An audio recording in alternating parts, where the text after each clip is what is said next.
Bismillahirrahmanirrahim. Assalamualaikum warahmatullahi wabarakatuh. Yang terhormat Bapak Agus Kamaludin MPD selaku dosen pembimbing mata kuliah Dasar-Dasar Pendidikan dan Pembelajaran serta teman-teman pendidikan kimia 2020 yang berbahagia. Kami dari kelompok 1 akan memaparkan materi mengenai konsep hakikat manusia dalam pandangan umum dan pandangan Islam. Sebelumnya perkenalkan, nama saya Masita Zumna Maulida sebagai moderator dalam video pembelajaran kali ini. Dan teman-teman saya sebagai penyaji materi terdiri dari Alfandi Ahmad, Stefani Nurjanah, Wicahni Ramadanti, dan Nur Fadila. Materi yang pertama akan saya paparkan mengenai hakikat manusia dalam pandangan umum. Hakikat manusia menurut pandangan umum. Pandangan Martin Buber, menurutnya, manusia adalah sebuah eksistensi atau keberadaan yang memiliki potensi, namun dibatasi oleh kesemestaan alam. Dalam pandangan ini, manusia berpotensi menjadi baik atau jahat, tergantung kecenderungan yang besar dalam diri manusia. Hakikat manusia menurut 4 pandangan umum. Yang pertama, pandangan psikoanalitik.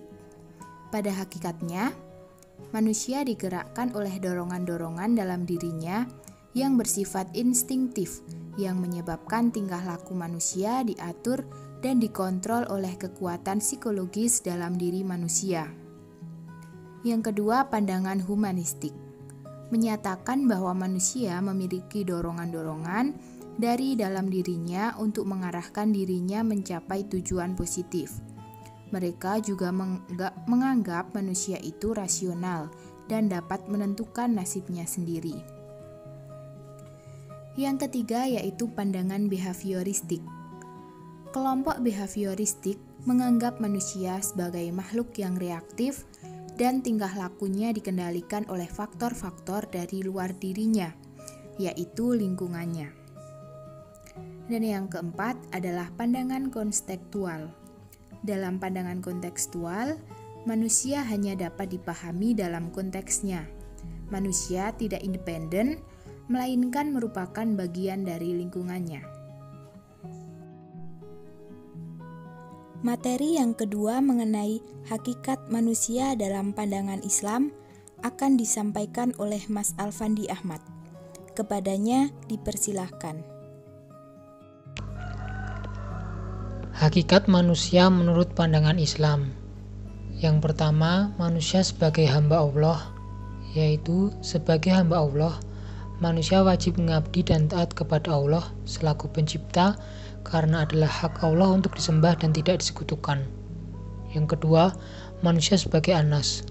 Manusia adalah makhluk sosial yang mana dalam hidupnya membutuhkan manusia dan hal lainnya di luar dirinya untuk mengembangkan potensi yang ada dalam dirinya agar dapat menjadi bagian dari lingkungan sosial dan masyarakat. Yang ketiga, manusia sebagai Bani Adam. Manusia adalah keturunan Nabi Adam dan bukan berasal dari hasil evolusi dari makhluk lain seperti yang dikemukakan oleh Charles Darwin. Yang keempat, manusia sebagai al-insan. Manusia disebut al-insan dalam Al-Quran mengacu pada potensi yang diberikan Tuhan kepadanya. Kemudian yang kelima adalah manusia sebagai makhluk biologis atau al-bashar. Menurut Hasan Langgulung, manusia adalah makhluk jasmaniah yang secara umum terikat kepada kaidah umum makhluk biologis seperti berkembang biak, mengalami fase pertumbuhan dan perkembangan, serta memerlukan makanan untuk hidup, dan pada akhirnya akan mengalami kematian. Terima kasih Mas Alfandi atas pemaparan materinya. Materi selanjutnya akan dipaparkan oleh Mbak Stefani Nurjanah. Kepadanya dipersilahkan. Dimensi-dimensi kemanusiaan. Dimensi keindividualan. Manusia sebagai makhluk individual dimaksudkan sebagai seseorang yang utuh yang terdiri dari kesatuan fisik dan psikis. Keberadaan manusia sebagai individual bersifat unik. Dimensi kesosialan. Perwujudan manusia sebagai makhluk sosial terutama tampak dalam kenyataan bahwa tidak ada manusia yang mampu hidup sebagai manusia tanpa adanya bantuan dari orang lain. Dimensi kesusilaan.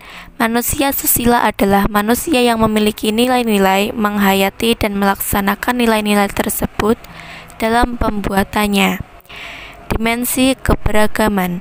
Manusia adalah makhluk yang religius yang mengakui bahwa ada suatu zat yang menguasai alam beserta isinya, yang dipuja dan disembahnya yang disebut ilahi, yaitu Tuhan.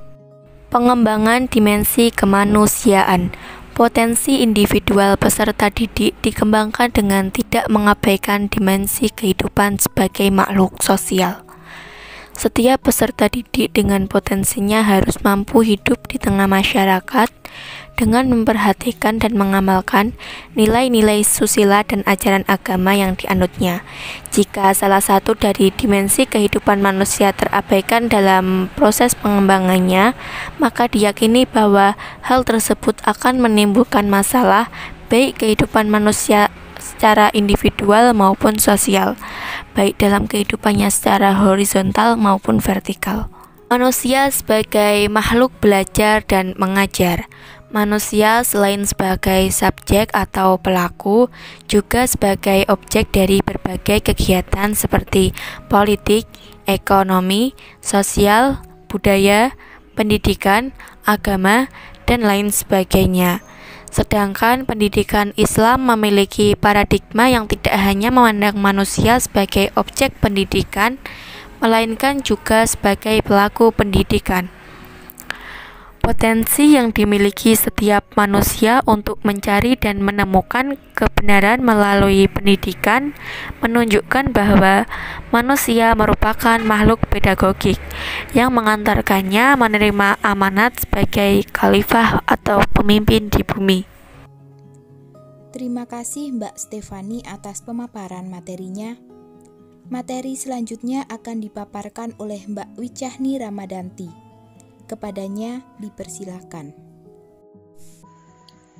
Manusia sebagai makhluk belajar dan mengajar, teori nativisme dan empirisme yang digabungkan oleh William Stern dengan teori konvergensinya telah membuktikan bahwa manusia adalah makhluk yang dapat dididik dan mendidik.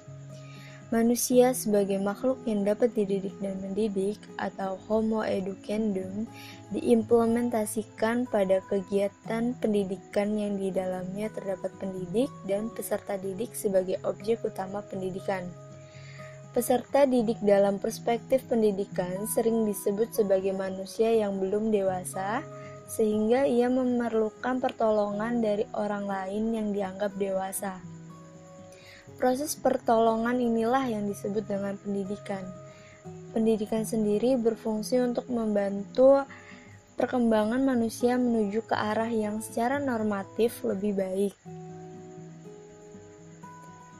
Perspektif Islam tentang strategi pembelajaran. Manusia sebagai al-insan disebutkan dalam Al-Quran sebanyak 63 kali dalam 63 ayat. Manusia insan secara kodrat sebagai ciptaan Tuhan yang sempurna bentuknya dibandingkan dengan ciptaan Tuhan lainnya. Manusia juga sudah dilengkapi dengan kemampuan mengenal dan memahami kebenaran dan kebaikan yang terpancar dari ciptaannya. Kemampuan lebih yang dimiliki manusia itu adalah kemampuan akalnya. Melalui kegiatan akalnya, manusia berusaha memahami realitas hidupnya, memahami dirinya, serta segala sesuatu yang ada di sekitarnya. Dan melalui kebenaran-kebenaran itu, Tuhan mengajarkan kepada manusia tentang apa yang tidak diketahuinya. Selain itu, melalui hubungan yang dialektif antara akal dan ciptaan Tuhan, baik manusia maupun alam semesta, manusia memperoleh pengetahuan. Dan melalui pengetahuannya yang disusun secara sistematik, manusia merancang masa depannya. Dengan demikian, kata insan memberikan petunjuk yang amat jelas tentang manusia sebagai makhluk yang dapat belajar dan mengajar.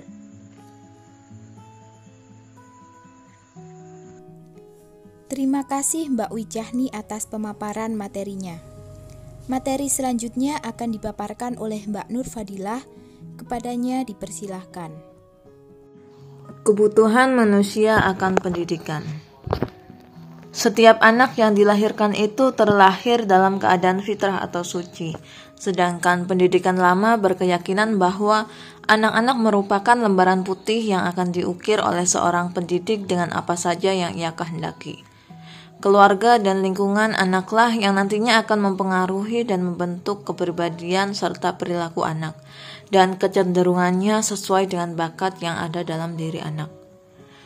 Pengaruh yang kuat dan cukup serta langgeng yang nantinya akan mempunyai pengaruh besar adalah kejadian dan pengalaman pada masa kecil anak yang tumbuh dari suasana keluarga yang ia tempati pada saat itu. Kemudian, pendidikan perlu ditanamkan kepada anak lebih dini untuk diberi bekal kehidupan di masa yang akan datang atau masa dewasanya nanti.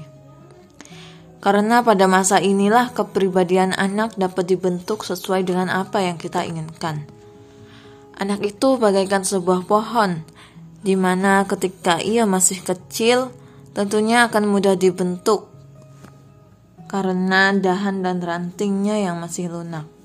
Akan tetapi ketika ia sudah besar, tentunya ia pun akan susah dibentuk, dikarenakan dahan dan rantingnya yang sudah mengeras. Sehingga semua orang yang ada di dunia ini merasa perlu untuk mendapatkan pendidikan yang baik.